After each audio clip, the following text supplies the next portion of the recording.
Good morning students. कल हम जिक्र कर रहे थे अम्लीय वर्षा या तेजाबी वर्षा या एसिड रेन और इसके कारणों का।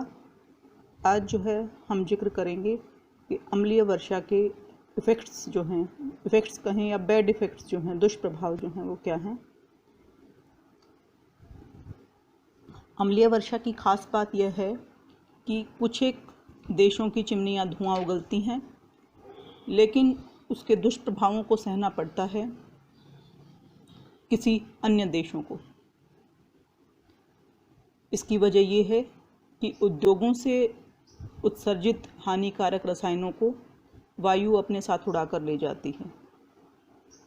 जैसे ब्रिटेन और फ्रांस के कल कारखानों से निकलने वाला धुआं इन देशों को तो प्रदूषित करता ही है, साथ ही इनके पड़ोसी देश जैसे कि नॉर्वे है, स्वीडन, डेनमार्क, तो इन देशों का पर्यावरण भी प्रदूषित कर रहा है ब्रिटेन और फ्रांस से निकलने वाला धुआं।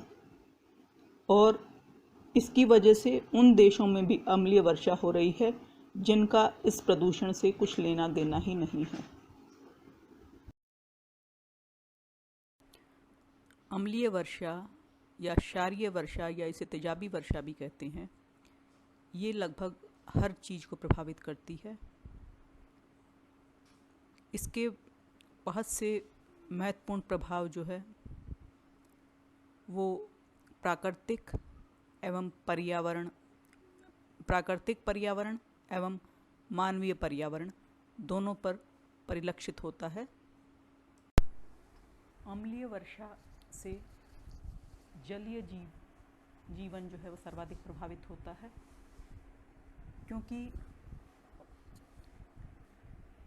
अम्लीय वर्षा डायरेक्टली इनमें जो है गिरती है और इसका प्रभाव जो है सबसे स्पष्ट रूप से जो है इन जलीय जीवों पर देखा जा सकता है। जल में रहने वाली मछलियाँ और अन्य जल जीव जो हैं वो धीरे धीरे मर रहे हैं। तो क्यों मर रहे हैं? ये जो स्वस्थ झीलें होती हैं उनमें पीएच लेवल जो है 6.5 या इससे ज़्यादा होता है, जबकि अम्लीय वर्षा जो है जल की अम्लीयता को बढ़ा देती है, जिसके कारण मछलियाँ जो हैं मरने लग जाती हैं और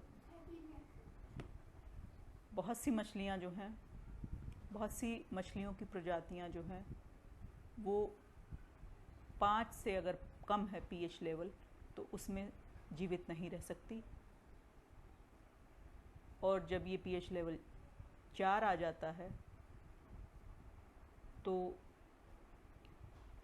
झील जो है उसको मृत झील की संज्ञा दी जाती है। तो इस तरह से पीएच लेवल कम होने से जो है धीरे धीरे जलीय जीव जंतु समाप्ति की कगार पर हैं। अम्लीय वर्षा जल में रहने वाले जीवों पर गहरा प्रभाव डालती है। अम्लीय वर्षा के दुष्प्रभाव से जल संसाधन जो हैं वो प्रदूषित होने लगते हैं, चाहे वो झीलें हैं, नदियां हैं, नहरें हैं या समुद्र हैं। तो ये सब प्रदूषित होने लग जाते हैं, जिससे जल में रहने वाले जीवों में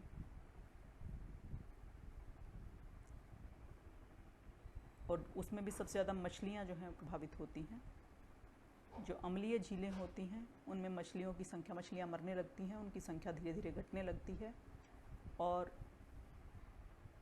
इन जो बच भी जाती हैं एक आध, तो उनको खाने वाले पक्षी या इवन मानव वो भी भारी संख्या में मरने लग जाते हैं। अब जिक्र करते हैं कि अम्लीय वर्षा जो है हमारे स्वास्थ्य को किस तरह से प्रभावित करती है, हमारे स्वास्थ्य पर इसके क्या प्रभाव हैं। तो वो प्रदूषक जो कि अम्लीय वर्षा का कारण होते हैं वो होते हैं सल्फ़र डाइऑक्साइड और नाइट्रोजन ऑक्साइड। तो ये दोनों जो है प्रदूषक भारी क्षति पहुंचाते हैं मानव स्वास्थ्य को। कैसे? ये दोनों गैसें वायुमंडल से अंतःक्रिया करके सल्फ़र डाइऑक्साइड और नाइट्रोजन ऑक्साइड, ये दोनों गैसें वायुमंडल से जो है अंतःक्रिया करके उनको तब्दील कर देती हैं सल्फेट और नाइट्रेट के कणों के रूप में। और ये सल्फेट और नाइट्रेट के कण जो हैं बहुत लंबी दूरी तक परिवहित किए जाते हैं वायु के द्वारा, और फिर ये जो है सांस के जरिए, श्वसन क्रिया के जरिए जो है हमारे फेफड़ों में गहरे तक अवशोषित कर लिए जाते हैं। तो इस तरह से जो फेफड़ों का कैंसर जो है उसको जन्म देते हैं ये प्रदूषक। तो इस तरह से मानव के स्वास्थ्य पर गहरी क्षति होती है इस अम्लीय वर्षा की वजह से। इसके अलावा दूसरी बीमारियां जो हैं उनको भी बढ़ाती है अम्लीय वर्षा। हृदय संबंधी समस्याएं, फेफड़ों संबंधी बीमारियां, श्वसन संबंधी बीमारियां जैसे कि एस्थमा, दमा है या ब्रोंचिटिस है, तो ये जो हैं ये सभी अम्लीय वर्षा की देन है। फेफड़ों के कैंसर के अलावा अम्लीय वर्षा हमारी आँखों की तकलीफ भी बढ़ा देती है।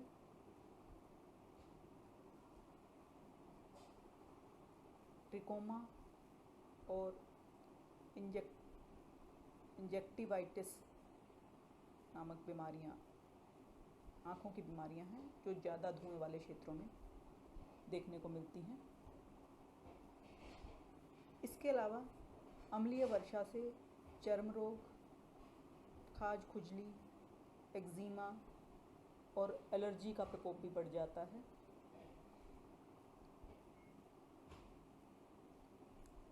इस अम्लीय दूषित पानी से किडनी से जुड़ी बीमारियां जैसे कि पथरी है, अल्सर है, पीलिया, तो ये भी जो हैं इस अम्लीय वर्षा के कारण पैदा होती हैं।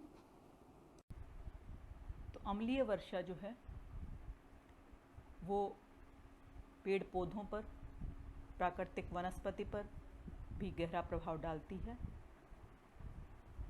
अम्लीय वर्षा के कारण मिट्टी की संरचना जो है वो बदल जाती है और वह जो है स्थानीय जीव जंतुओं के लिए और वनस्पति के लिए न रहने योग्य हो जाती है। कैसे? अम्लीय वर्षा जो है पेड़ पौधों को भारी नुकसान पहुंचाती है, बहुत हार्शली ट्रीट करती है और जो उनकी जो प्रोटेक्टिव फिल्म होती है पत्तों के ऊपर, उसको जो है पूर्ण रूप से हटा देती है, धो देती है और इस तरह से उनको वीक कर देती है और उनकी ग्रोथ जो है, उनकी वृद्धि जो है वो रुक जाती है। और इसी तरह से बहुत से दूसरे पादप जो हैं उनको क्षति पहुंचाती है अम्लीय वर्षा। अम्लीय वर्षा सामान्यतः हर चीज़ को प्रभावित करती है और पेड़ पौधे भी इसके प्रभाव से अछूते नहीं हैं।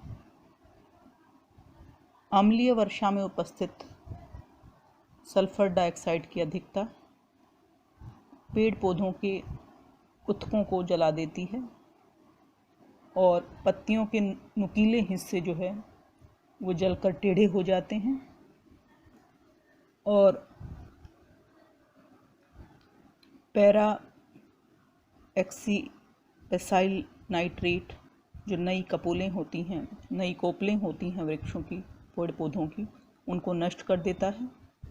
और ये दोनों रसायन नाइट्रोजन ऑक्साइड और सल्फर डाइऑक्साइड, ये दोनों मिलकर जो है प्रकाश संश्लेषण की क्रिया को बाधित करती हैं और इस तरह से पेड़ पौधों की वृद्धि पर बुरा असर डालती हैं।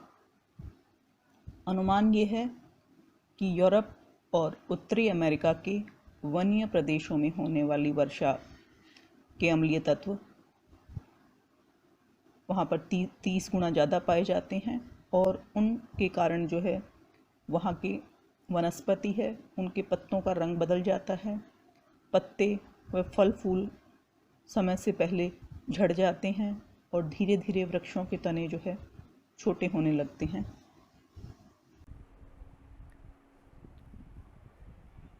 वर्ष दर वर्ष ये परिघटना, ये फिनोमिना वनों की धीमी वृद्धि को जन्म देता है। वनों की ग्रोथ जो है वो रुक जाती है। पत्तियां जो हैं, जो नुकीली पत्तियां हैं, उनका रंग बदल जाता है, वो ब्राउन कलर की हो जाती हैं और धीरे धीरे गिरने लग जाती हैं। वो उस समय ब्राउन हो जाती हैं जिस समय उनको हरा और स्वस्थ होना चाहिए था। तो इस तरह कई केसेस में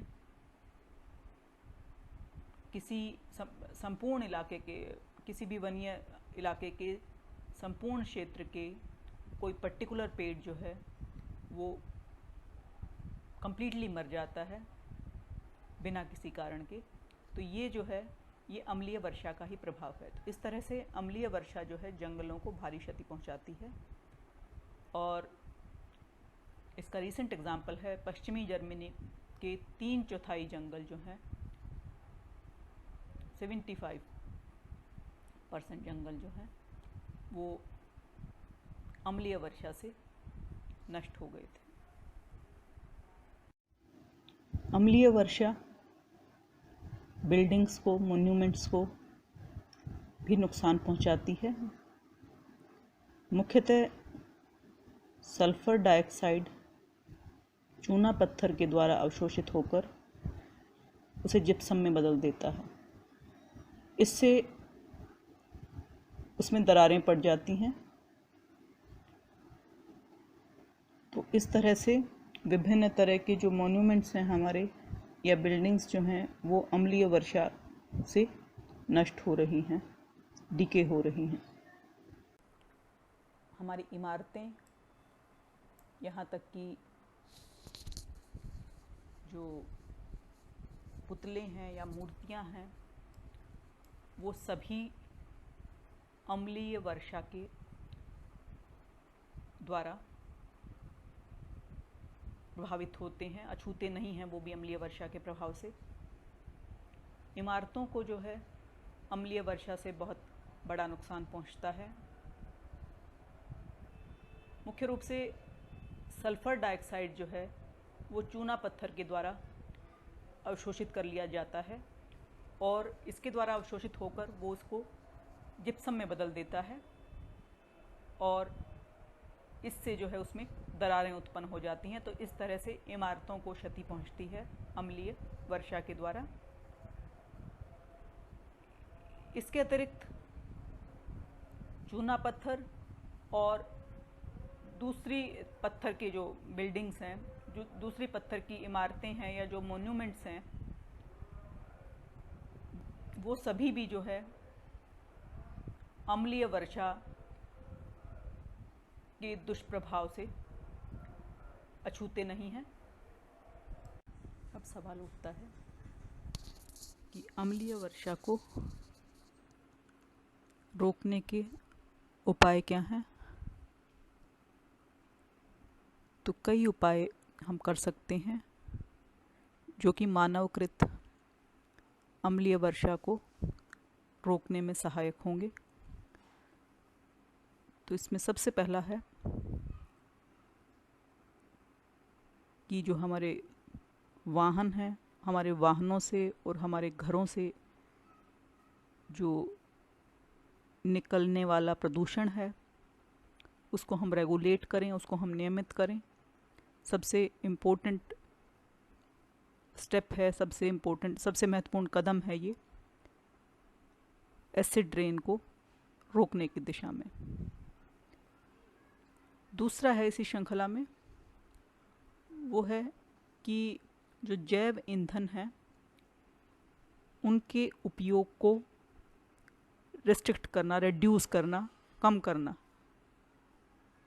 कि जहाँ तक संभव हो इन जैव ईंधनों के प्रयोग से हम बचें और जैव ईंधनों की बजाय हम दूसरे ऐसे ऊर्जा के विकल्प जो हैं उनकी तरफ देखें, उनकी तरफ फोकस करें, जैसे कि सौर ऊर्जा है या पवन ऊर्जा है। तो जैव ईंधनों पर जब हम चेक करेंगे, जैव ईंधनों की उपयोगिता जो है उस पर जब हम चेक करेंगे, उस पर हम नियंत्रण करेंगे, तो हम काफ़ी हद तक कमी ला सकते हैं एसिड रेन में।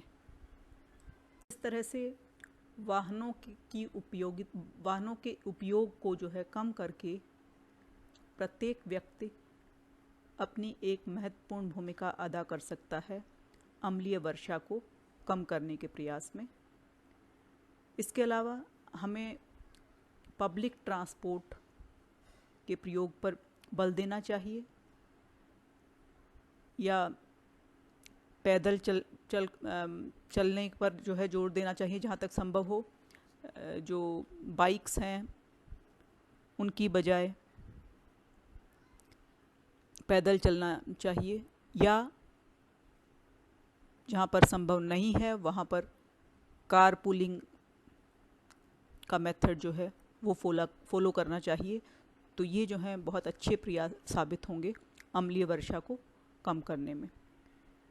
इसके अलावा हमें ऐसी